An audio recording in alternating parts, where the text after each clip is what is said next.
నమస్తే welcome to yo-yo TV.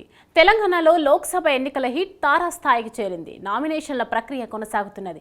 పార్టీల అధిష్టానాల నుంచి బీ ఫారంలో అందుకున్న అభ్యర్థులు నామినేషన్స్ వేస్తున్నారు. రాష్ట్రంలో మొత్తం 17 పార్లమెంటు నియోజకవర్గాల్లో బీజేపీ, బీఆర్ఎస్ పార్టీలు అభ్యర్థులను ప్రకటించగా అధికార కాంగ్రెస్ పార్టీ 1-2 నియోజకవర్గాలలో అభ్యర్థులను ఇంకా ప్రకటించాల్సి ఉంది. ముఖ్యంగా ఖమ్మం నియోజకవర్గంలో అభ్యర్థి ఎంపికపై కాంగ్రెస్ అధిష్టానం ఆచితూచి అడుగులు వేస్తోంది.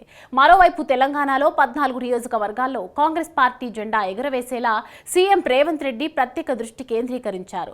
అందుకు తగ్గట్లుగా వ్యూహాలను అమలు చేస్తున్నారు. ముఖ్యంగా అసెంబ్లీ ఎన్నికల్లో కాంగ్రెస్ అధికారంలోకి వచ్చిన తర్వాత ఎన్నికల సమయంలో ఇచ్చిన హామీలను ఒక్కొక్కటిగా సీఎం రేవంత్ రెడ్డి అమలు చేశారు.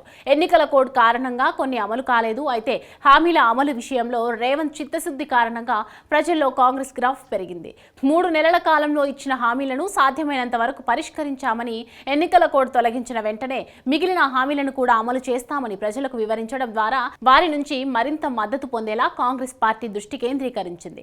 లోక్సభ ఎన్నికల్లో అభ్యర్థుల గెలుపు బాధ్యతలను సీఎం రేవంత్ రెడ్డి భుజానికెత్తుకున్నారు. దీంతో రేవంత్ రెడ్డి రాష్ట్రంలోని అన్ని నియోజకవర్గాల్లో సుడిగాలి పర్యటనలు చేయనున్నారు. తమ ప్రభుత్వ పాలనకు పార్లమెంటు ఎన్నికలు రెఫరెండం అని ఇప్పటికే ప్రకటించిన రేవంత్ రెడ్డి రాష్ట్ర వ్యాప్తంగా విస్తృత ప్రచారానికి శ్రీకారం చుట్టారు. మే 11వ తేదీ వరకు 17 పార్లమెంటు నియోజకవర్గాల పరిధిలో 50 సభలు, ర్యాలీలు నిర్వహించేలా ప్రణాళిక సిద్ధం చేశారు. శుక్రవారం మహబూబ్ నగర్లో పార్టీ అభ్యర్థి వంశీచంద్రెడ్డి నామినేషన్ కార్యక్రమంలో పాల్గొన్న సీఎం రేవంత్ సాయంత్రం మహబూబాబాద్లో జరిగే బహిరంగ సభలో పాల్గొంటారు. ఈ నెల 20న మెదక్ అభ్యర్థి నీలం మధు మద్దతుగా ర్యాలీ సభలో రేవంత్ రెడ్డి పాల్గొంటారు.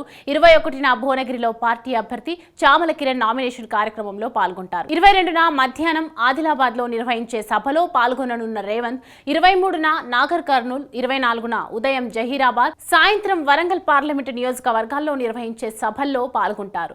25న చేవెళ్ల అభ్యర్థి గడ్డం రంజిత్ రెడ్డి మద్దతుగా ర్యాలీలో పాల్గొని అనంతరం జరిగే సభలో రేవంత్ రెడ్డి ప్రసంగిస్తారు. ఇలా మే 11వ తేదీ వరకు రాష్ట్రంలో రేవంత్ రెడ్డి సుడిగాలి పర్యటనలు చేయనున్నారు. తెలంగాణలో కాంగ్రెస్ పార్టీ అధికారంలోకి వచ్చిన నాటి నుంచి పార్టీలో చేరికల జోరు రోజురోజుకు పెరుగుతోంది.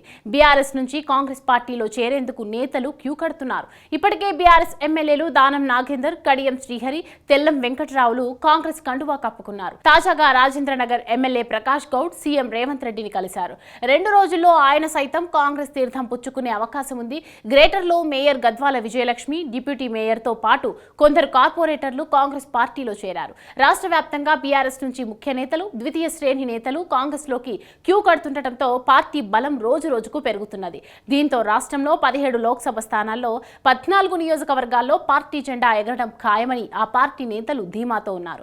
కాంగ్రెస్ పార్టీ 3 నెలల పాలనకు పార్లమెంట్ ఎన్నికలు రెఫరెండం అని సీఎం రేవంత్ రెడ్డి ప్రకటించడంతో పార్లమెంట్ ఎన్నికల్లో కాంగ్రెస్ పార్టీని దెబ్బకొట్టడం ద్వారా అసెంబ్లీ ఎన్నికల్లో ఆ పార్టీది గాలివాటం గెలుపేనని నిరూపించేందుకు బీఆర్ఎస్ అధినేత కేసీఆర్ ప్రయత్నాలు చేస్తున్నారు. మరోవైపు బీజేపీ అధిష్టానం సైతం కాంగ్రెస్ కు షాక్ ఇచ్చేందుకు సిద్ధమవుతోంది. ఇప్పటికే బీజేపీ, బీఆర్ఎస్ పార్టీల నేతలు రేవంత్ రెడ్డి 3 నెలల పాలనపై విమర్శలు చేస్తున్నారు. ఇచ్చిన హామీలను అమలు చేయడంలో రేవంత్ సర్కార్ పూర్తిగా విఫలమైందని, కేవలం ప్రతిపక్ష నేతలపై అక్రమ కేసులు పెట్టడానికే అధికారాన్ని వినియోగిస్తున్నారని మాజీ సీఎం కేసీఆర్ విమర్శించారు. ప్రజల్లోకి వెళ్లి కాంగ్రెస్ ప్రభుత్వం తీరును ఎండగడతామని అన్నారు. అయితే బీజేపీ, బీఆర్ఎస్ నేతల నుంచి ఎదురయ్యే విమర్శలకు రేవంత్ రెడ్డి ఎప్పటికప్పుడు సమాధానం ఇస్తూ తిప్పికొడుతున్నారు. తాజాగా ఎన్నికల ప్రచారంలో భాగంగా రేవంత్ రెడ్డి రాష్ట్రంలో సుడిగాలి పర్యటనలకు సిద్ధమయ్యారు. ఈ పర్యటనల్లో ప్రతిపక్షాల విమర్శలకు చెక్ పెట్టడంతో పాటు రాబోయే కాలంలో ప్రజలకు కాంగ్రెస్ పార్టీ ఏ విధంగా అండగా ఉంటుందో స్పష్టం చేయనున్నారు.